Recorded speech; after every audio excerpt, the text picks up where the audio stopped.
स्थगन प्रस्ताव को लेकर सदन में हंगामा। प्रस्ताव को लेकर पक्ष विपक्ष में नोक झोंक देखने को मिली। नेता प्रतिपक्ष उमंग सिंघार ने स्थगन की मांग रखी है और कोर्ट में मामला, सदन में चर्चा की जरूरत नहीं है, विजयवर्गीय का कहना है। कैलाश विजयवर्गीय जो सदन में ही मौजूद थे, उनका कहना है कि अभी ये मामला कोर्ट में है तो हम सदन में इस पर चर्चा नहीं कर सकते, इसमें सदन में चर्चा की आवश्यकता नहीं है। 1 बजे तक सदन की कार्यवाही स्थगित कर दी गई है। दरअसल यहां सहकारी केंद्रीय बैंक शिवपुरी में घोटाले का आरोप है। विधायक देवेंद्र कुमार जैन ने आरोप लगाया, कड़ी कार्रवाई की जाएगी। मंत्री विश्वास सारंग के द्वारा इस पूरे मामले में बात कही गई है। और देखिए किस तरह से यहां पर हो हल्ला हंगामा हो रहा है। भोपाल में नरसिंह घोटाला मामले को लेकर स्थगन प्रस्ताव को लेकर सदन में हंगामा देखने को मिला। सदन के बाहर भी नारेबाजी जमकर हो रही है। प्रस्ताव को लेकर हंगामा किया जा रहा है। पक्ष में विपक्ष में नोकझोंक देखने को मिल रही है। नेता प्रतिपक्ष उमंग सिंघार ने स्थगन की मांग रखी है, जबकि कोर्ट में मामला होने की बात कहकर सदन में चर्चा की आवश्यकता से इनकार कर रहे हैं मंत्री कैलाश विजयवर्गीय। उनका यह कहना है कि जब मामला कोर्ट में है तो फिर चर्चा सदन में कैसे हो सकती है।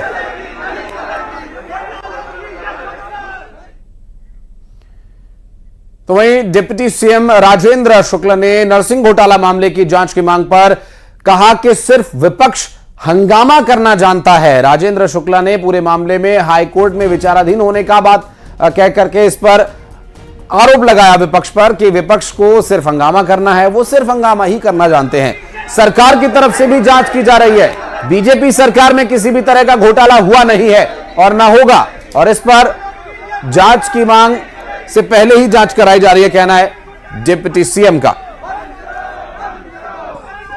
उस मुद्दे को उठाने की कोशिश कर रहा है जिसका संज्ञान मध्य प्रदेश की सरकार ने बहुत पहले ले लिया था। हाई कोर्ट ने भी उसका संज्ञान लिया है। केंद्रीय एजेंसी सीबीआई उसकी जांच कर रही है और जांच रिपोर्ट के आधार पर जो भी रिकमेंडेशन आएगी उसके आधार पर आगे की कार्रवाई हो रही है। राजनीति के कारण कांग्रेस के लोग इस विषय को आधारहीन, बहुत सी जानकारियाँ उनको है भी नहीं। जब चर्चा होगी तो बातें सामने आ जाएंगी।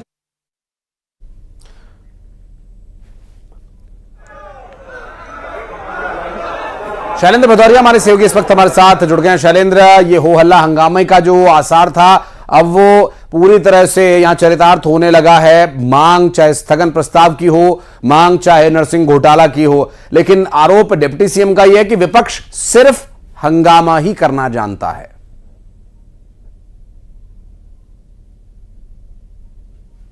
इसी विपक्ष ने नरसिंह घोटाले मामले में सरकार को घेरने की पूरी प्लानिंग तैयार की थी और यही कारण है कि जब सत्र शुरू हुआ उसके पहले जो है वो कांग्रेस के विधायक, तमाम नेता प्रतिपक्ष सहित एप्रिन पहनकर गांधी जी की प्रतिमा के सामने उन्होंने नारेबाजी की और जो मंत्री, तत्कालीन मंत्री, चिकित्सा शिक्षा मंत्री, उनके इस्तीफे की मांग की और इसमें बड़े लोगों पर कार्रवाई की मांग की। और उसके बाद जब सदन की कार्रवाई शुरू हुई तो पहले जो दिवंगत विधायक और पूर्व विधायक जो है उनकी आत्मा को शांति के लिए 2 मिनट का मौन रखा गया। उसके बाद जैसे ही सदन में चर्चा शुरू हुई तो नेता प्रतिपक्ष उमंग सिंघार की तरफ से जो है सीधे तौर पर इस पूरे मामले में स्थगन प्रस्ताव पर चर्चा की बात कही गई। लेकिन उसको लेकर संसदीय कार्य मंत्री कैलाश विजयवर्गीय ने कहा कि ये पूरा मामला जो है वो न्यायालय में है और न्यायालय की देखरेख में ये पूरी जांच हो रही, तो ऐसे में सदन पर चर्चा नहीं की जानी चाहिए। और यही कारण है कि जैसे ही कैलाश विजयवर्गीय ने चर्चा से इनकार किया उसके बाद कांग्रेस के तमाम विधायकों ने हंगामा शुरू कर दिया और साफ तौर पर कहा कि सीधे तौर पर सरकार जो है वो इस विषय पर चर्चा करने से बच रही है। उन्होंने कहा कि लाखों छात्रों का भविष्य जो है वो दांव पर है, लेकिन सरकार जो है वो चर्चा करने से बच रही है। उसका हवाला जो है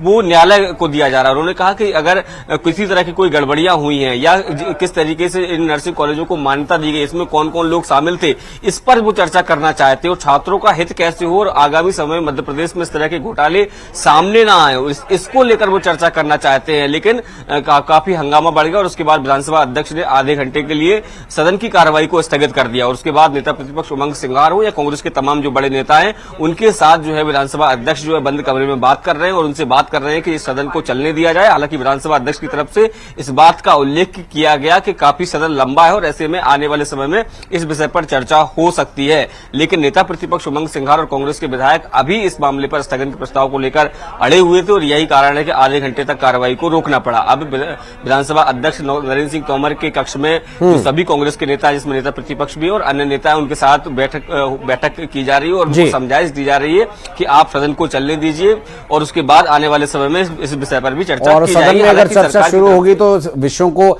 सही तरीके से रखा जा सकेगा, लेकिन विपक्ष का इस पूरे विषय पर जो रवैया उसे लेकर सरकार की तरफ से भी डिप्टी सीएम ने जो बात कही है उसमें भी कहीं ना कहीं सच्चाई नजर आ रही है। शैलेंद्र, बहुत बहुत शुक्रिया आपका इस पूरे मामले पर जानकारी देने के लिए। बढ़ते आगे, आपको बता दें कि बजट को लेकर वित्त मंत्री जगदीश देवड़ा ने कहा कि जनता के लिए यह बजट होगा और वित्त मंत्री ने कहा कि यह बजट सर्वस्पर्शी होगा और प्रदेश के विकास को रफ्तार मिलेगी। वित्त मंत्री ने कहा जनता के हित को ध्यान में रखते हुए बजट बनाया गया है और बजट अब तक का सबसे बेहतर बजट होगा। प्रदेश के विकास को ध्यान में रख के, जनता के हितों को ध्यान में रख के इसे बनाया गया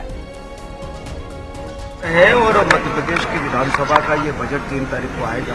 सरकार का बजट सर यशस्वी मुख्यमंत्री डॉक्टर मोहन यादव जी के नेतृत्व में सरकार मध्य प्रदेश सरकार का बजट 3 तारीख को पेश होगा और बजट सर्वस्पर्शी होगा।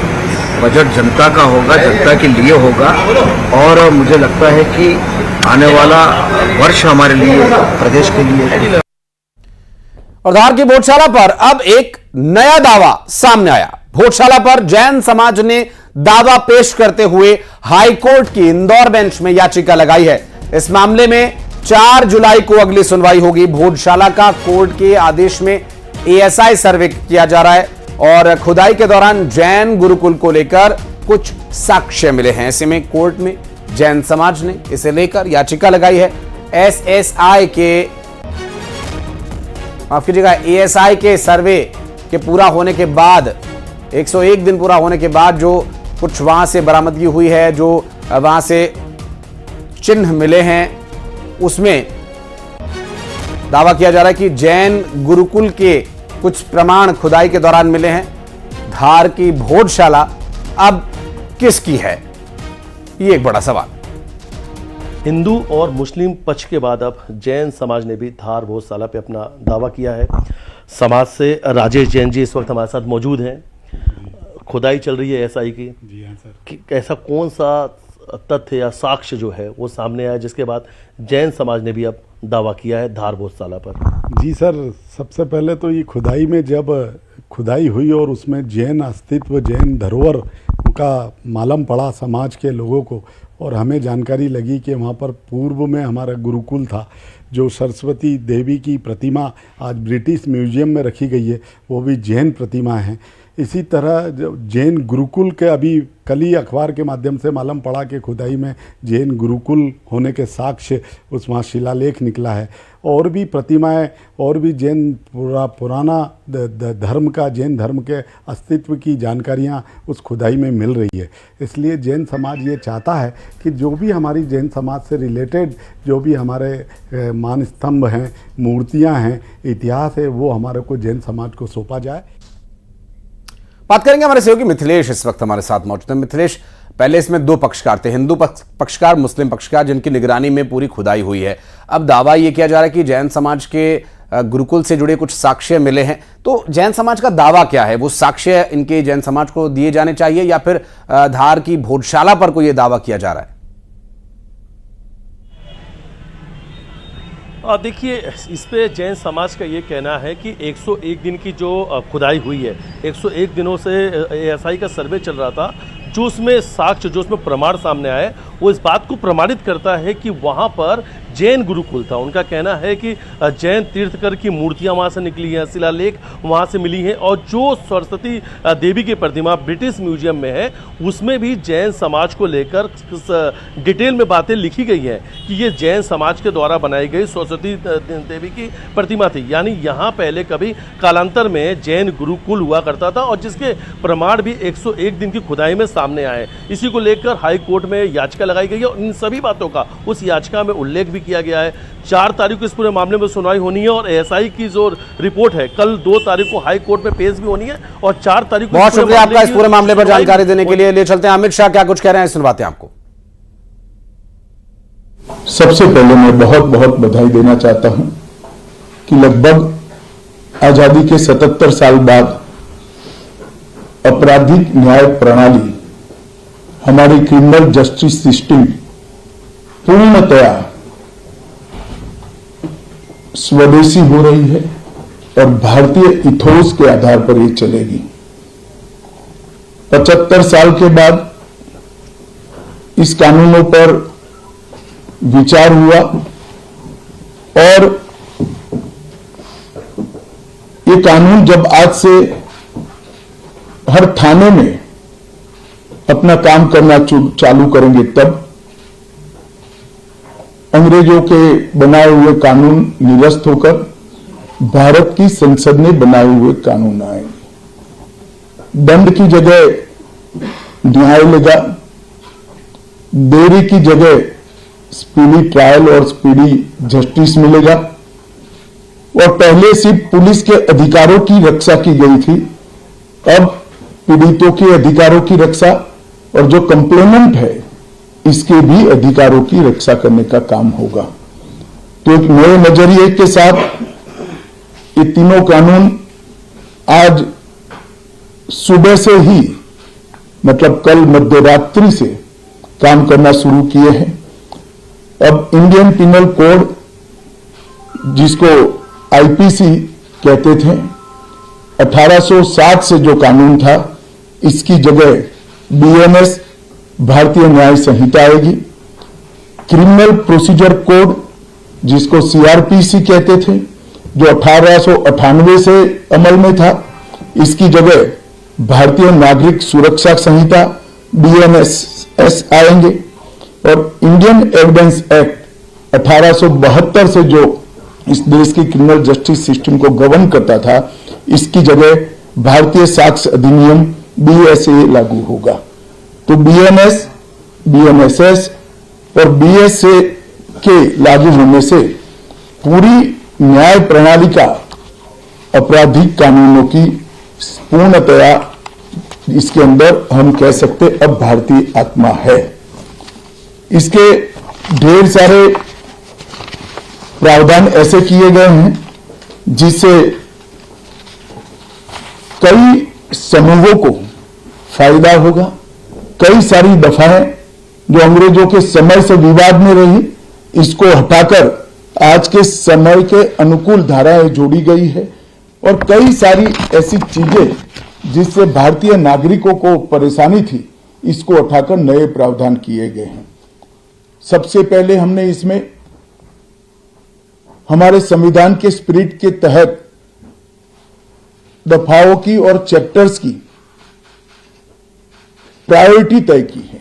सबसे पहली प्रायोरिटी महिलाओं और बच्चों के अपराध को दी गई है और मैं मानता हूं कि ये करने की बहुत समय से पहले जरूरत थी। एक पूरा अध्याय इसमें जोड़ा गया है जिसमें 35 धाराएं हैं और 13 प्रावधान हैं, जिसमें गैंग रेप के लिए अब 20 साल की सजा या तो कारावास, आजीवन कारावास, नाबालिग के साथ बलात्कार में मौत की सजा, झूठा वादा पहचान छिपाकर शोषण करने वालों के लिए भी अलग से अपराध बनाया गया है। पहले सुप्रीम कोर्ट के जजमेंट से चलता था।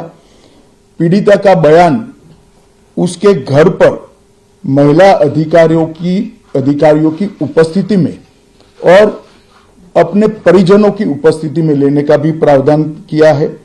और इसके साथ साथ ऑनलाइन एफआईआर की व्यवस्था से भी ढेर सारी उत्पीड़न का सामना कर रही महिला एम्बरेसमेंट से बच पाएगी, ऐसा हमारा मानना है। सालों से देश भर में मॉब लिंचिंग के अपराध के लिए कानून में कोई प्रावधान नहीं था। प्रावधान करने की मांग होती थी। पहली बार मॉब लिंचिंग को परिभाषित किया गया है। नस्ल, जाति, समुदाय, लिंग, जन्म स्थान, भाषा और अन्य कारणों से जो मॉब लिंचिंग होता है, इसमें 7 वर्ष के कारावास से लेकर मृत्यु की सजा और आजीवन कारावास तक इसके अंदर जोड़ा गया है। तो एक बहुत बड़े समय से जो मांग थी वो पूरी होने जा रही है।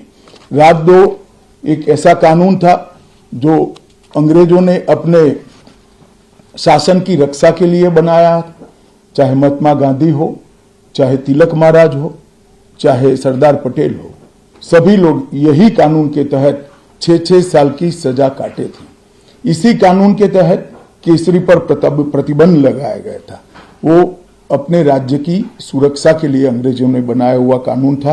राजद्रोह को हमने जड़ से समाप्त कर दिया है और देश विरोधी हरकतों के लिए नई धारा लेकर आए हैं।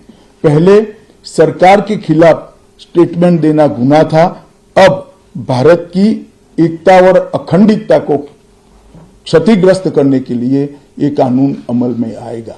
तो आजादी के इतने सालों के बाद ये कानून में बदलाव हुआ है, जो एक बहुत बड़ा परिचायक है हमारे संविधान के स्पिरिट का।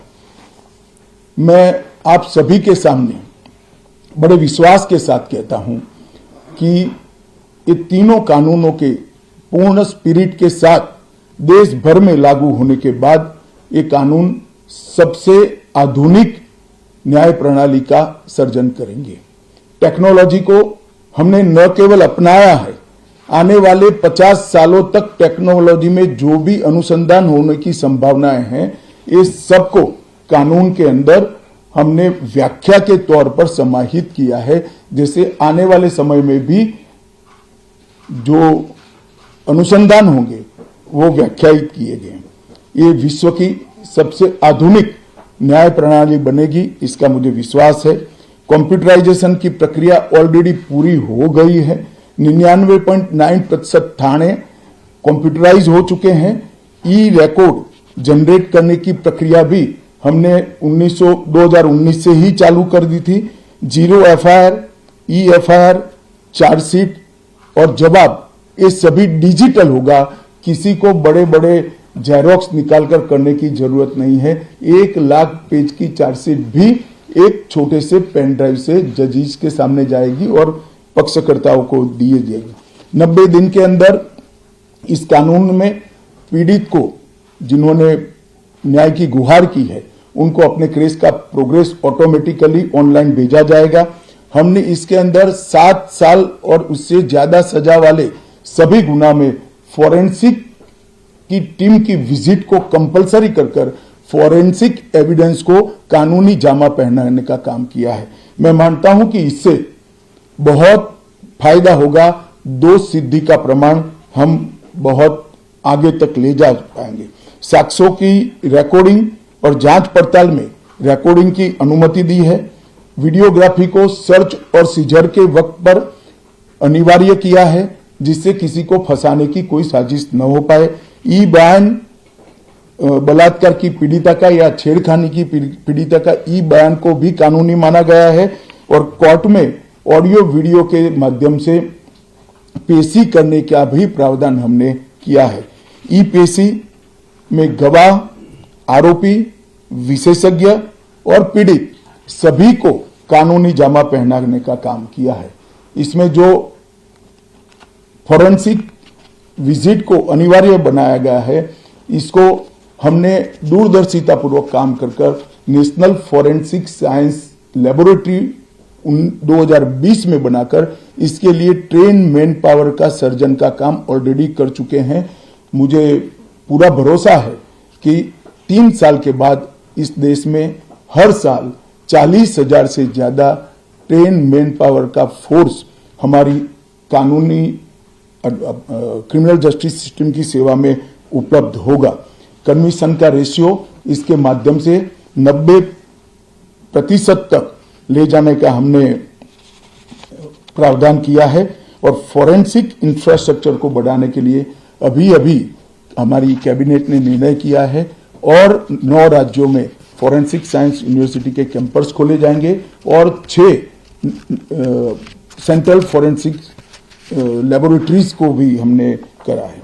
ये कानून विक्टिम सेंट्रिक है। पहले दिनों तक किसी को पुलिस ले जाती थी, परिवार वालों को कोर्ट में आना पड़ता था। अब हमने कंपलसरी किया है कि हर थाने में रजिस्टर होगा और ई रजिस्टर भी होगा कि कौन सा अपराधी पुलिस की कस्टडी में है, जिससे हेबियस के माध्यम से कोर्ट में नहीं जाना पड़ेगा। तलाशी और रेड दोनों स्थिति में वीडियोग्राफी की जाएगी, जिससे पुलिस के अधिकारों का दुरुपयोग न हो पाए। और हमने अपराधियों को बेल को भी लंबे समय तक लंबित केसों में कानूनन बना दिया है, जिसमें एक निश्चित समय मर्यादा अपराध के अंदर जो सजा है उसके अनुपात में हो जाने के बाद जेल सुपरिटेंडेंट की जिम्मेदारी होगी कि इसको बेल पर रिहा किया जाए। तो इसके लिए कोर्ट में किसी को जाने की जरूरत नहीं पड़ेगी। इसमें विक्टिम को अपनी बात रखने का मौका मिलेगा, इंफॉर्मेशन का अधिकार मिलेगा और नुकसान के लिए क्षतिपूर्ति का भी अधिकार पहली बार भारतीय कानूनों में हम करने जा रहे हैं। 0 FIR, विक्टिम की FIR की प्रति की निःशुल्क प्राप्ति और 90 दिन में जांच का रिपोर्ट देने से इससे बहुत बड़ा फायदा होगा। समय पर न्याय, लगभग 35 न्याय प्रणाली की 35 धाराओं में हमने समय मर्यादा निश्चित की है और ये टेक्निक के आधार पर प्रोसीडिंग्स होने के कारण भी समय पर न्याय मिलेगा।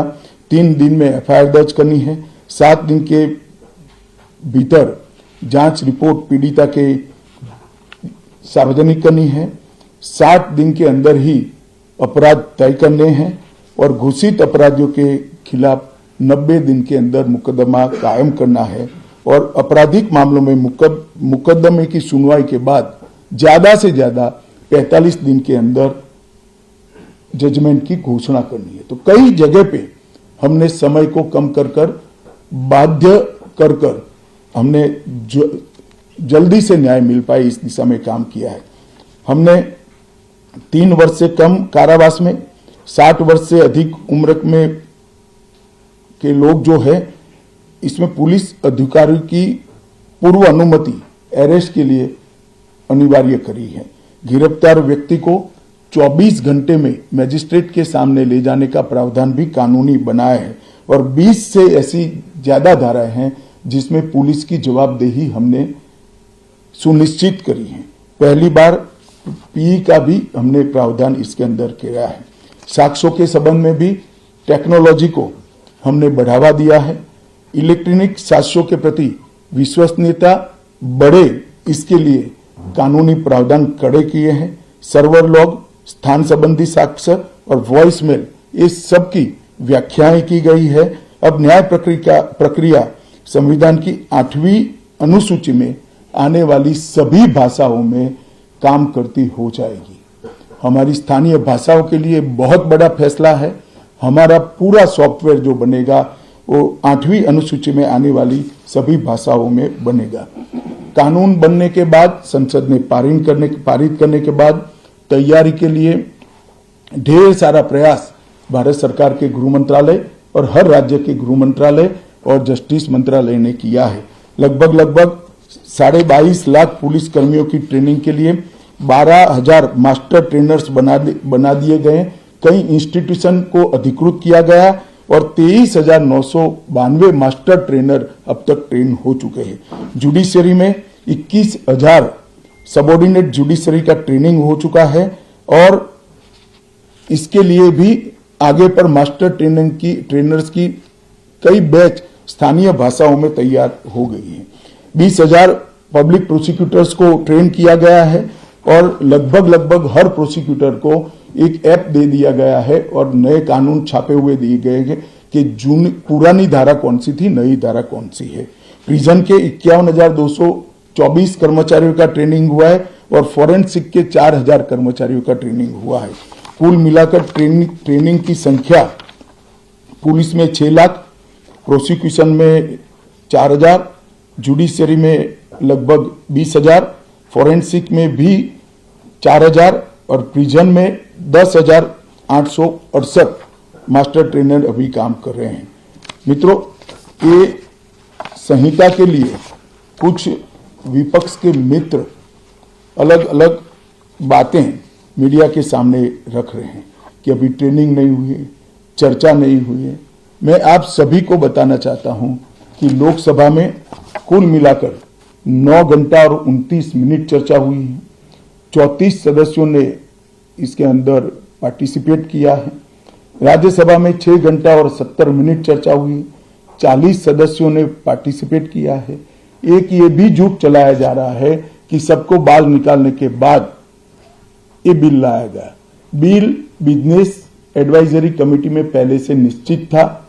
मेरा ये स्पष्ट मानना है कि 14 तारीख से ही विपक्ष ने सदन का बहिष्कार करने जैसी हरकतें करी थी और शायद वो हिस्सा लेना नहीं चाहते थे। और दोनों सदनों में 14 तारीख में लोकसभा में 96 और राज्यसभा में 46 सदस्यों ने ऐसी हरकतें की जिससे पीठासीन अधिकारी उनको बाहर करने के लिए मजबूर हो जाए। फिर भी एक ऑप्शन था, ये बहुत बड़ा दूरगामी परिणाम लाने वाला कानून था, वो एक कानून के लिए स्पेशल अंदर आकर चर्चा में अपना मत रख सकते थे। इसके पहले भी मैंने 2020 में सभी सांसदों को पत्र लिखकर उनके सुझाव मांगे थे, सभी मुख्यमंत्रियों को पत्र लिखकर उनके सुझाव मांगे थे, सभी सुप्रीम कोर्ट के सम्मानीय न्यायाधीशों को पत्र लिखकर उनके सुझाव मांगे थे, सभी हाई कोर्ट के चीफ जस्टिस को पत्र लिखकर सुझाव मांगे थे, गृह सचिव जी ने सभी आईपीएस अफसरों से सुझाव मांगे थे, सभी कलेक्टर से सुझाव मांगे थे और ये सब सुझाव मिल मिलाकर मैंने खुद अधिकारियों की बैठक को अलग करे तो मैंने खुद 158 बार इसकी मीमांसा कर बैठक कर विचार कर एक बिल बनाया। ये बिल को भी संसद ने ऐसे ही पारित नहीं किया है, गृह विभाग की समिति के पास ये बिल को भेजा गया। 2.5 महीना या तो 3 महीना इस पर विशद चर्चा हुई, सभी दल के सांसदों ने इसके अंदर हिस्सा लिया है, अपने सुझावों को रखा है। 4-5 पॉलिटिकल स्टाइल के सुझाव छोड़कर मैं दावे से कह सकता हूं हर सुझाव को समाहित कर 93 बदलाव कर बिल को फिर से कैबिनेट ने पारित किया और पारित करने के बाद सदन के सामने रखा गया। इतने बड़े सदियों के बाद हो रहे सुधार को पॉलिटिकल कलर देना मैं मानता हूं ठीक नहीं है। मेरे तो सभी विपक्ष के साथियों से विनती है, पॉलिटिक्स करने के ढेर सारे मुद्दे हैं, आराम से करिए पॉलिटिक्स, कोई चिंता नहीं, हम भी जवाब देंगे। मगर ये कानून देश के 140 करोड़ नागरिकों को संविधान का जो स्पिरिट है, न्याय और आत्मसम्मान,